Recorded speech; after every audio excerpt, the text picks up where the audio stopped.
What's going on, everybody? We've got a really interesting knockout slate here, and the matchups today are the kind that can flip fast if one team starts slowly or gets dragged into a game they don't want. The form is there to break these down properly, and there are definitely a few spots where the betting market and the actual tournament picture do not fully line up. Let's get into it. First up, Brazil taking on Japan. This is the kind of game where the market is leaning one way, but a lot of people are still seeing upset potential. Brazil have not looked unbeatable in this tournament, and that's what makes this matchup so interesting. They're unbeaten so far, but the performances have not removed all the questions around them. A draw against Morocco, followed by wins in the matches they were expected to win, is solid enough, but not the type of run that makes everyone fully comfortable. Japan, on the other hand, have quietly put together a very strong tournament.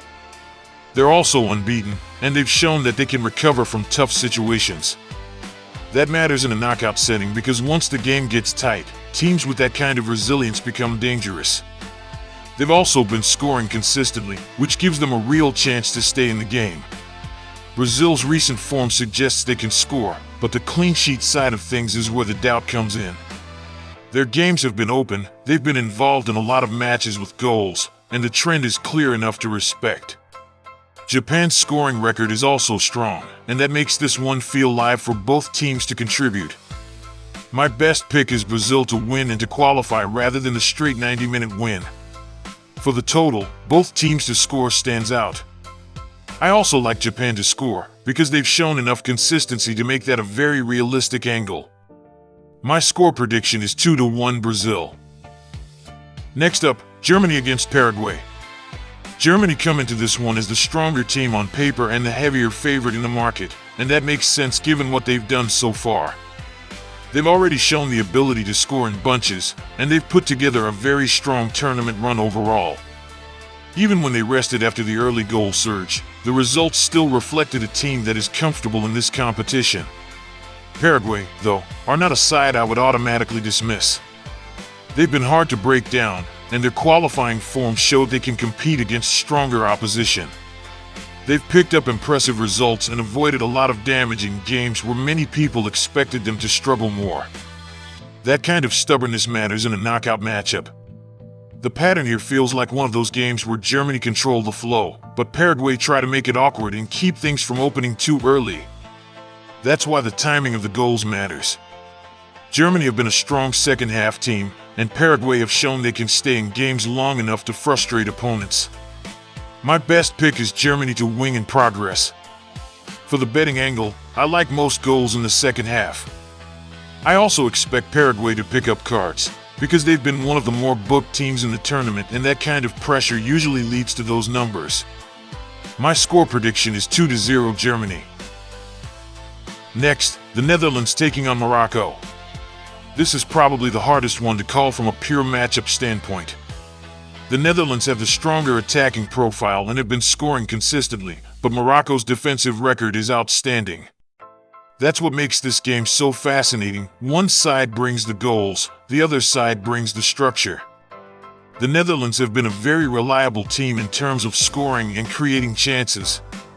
They've been strong in the first half, strong in the second half, and they've done a good job of getting on the board early in games. Their corner numbers also show that they start with intent and keep pressure on teams. Morocco have been the opposite in a lot of ways, but in a good way. They are one of the best defensive teams in the tournament, and they've built their identity around staying organized and hard to beat. Their matches have generally been tight, disciplined, and difficult for opponents to open up. That makes them very dangerous in a knockout setting. The big question is whether the Netherlands can break that structure before the match becomes uncomfortable. If they do, they've got the attacking quality to make it count. But if Morocco keep this close deep into the game, then you're looking at one of those classic games that can drift toward extra time. My best pick is Netherlands to win in progress. For the betting angle, I like Netherlands over 4 corners, both teams to be booked in the second half, and over 1 goal in the game. The first half draw angle is also very live here because Morocco have been strong at halftime and the Netherlands have been involved in a lot of tighter tournament-style openings. My score prediction is 2-1 Netherlands. What really stands out across these games is that we are now at a stage where talent alone is not enough. This part of the tournament is about control, discipline, and handling pressure without making the kind of mistakes that can completely change a game. The teams that manage the moment best usually move on, and the teams that get sloppy, rush things, or lose their shape tend to get punished very quickly. Brazil are a good example of that. On paper, they clearly have enough quality to get through, and they've already shown that they can do enough to win matches in this tournament. But Japan are exactly the kind of side that can make life awkward. They stay organized, they stay competitive, and they have already shown they can turn games around or keep themselves alive even when things are not going their way. That makes Brazil a team you respect, but not necessarily one you fully trust at a short price. Germany bring a different type of profile into their match. They look more complete, more structured, and more reliable in terms of how they manage games. They've already shown they can produce big results and control the flow when they settle into their rhythm. But Paraguay are not coming in just to roll over and accept the obvious script. They've already shown they can be stubborn against stronger opposition, and that kind of resistance can make a supposedly comfortable game far more complicated than the odds suggest. Then you've got the Netherlands and Morocco, and that is the sort of game where everything can hinge on one moment. One goal can completely reshape the way the match is played. If the Netherlands get ahead, they can force Morocco to open up.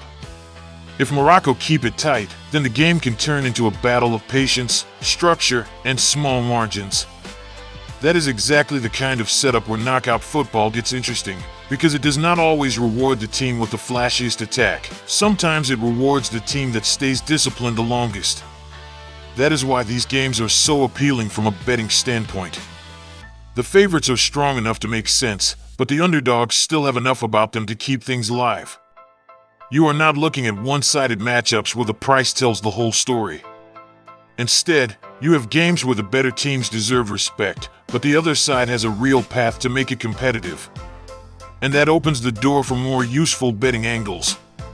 Goal markets become interesting because some of these games could stay tight before opening up late. Card markets make sense because pressure and frustration usually lead to more contact in knockout football. Progression plays also matter more than simple 90-minute picks, because the stronger team may still advance even if they are made to work for it. So overall, this is the kind of stage where you want to think carefully rather than just backing the obvious favorite every time. The margins are thinner, the stakes are higher, and the teams that are better prepared mentally often end up being the ones that separate themselves.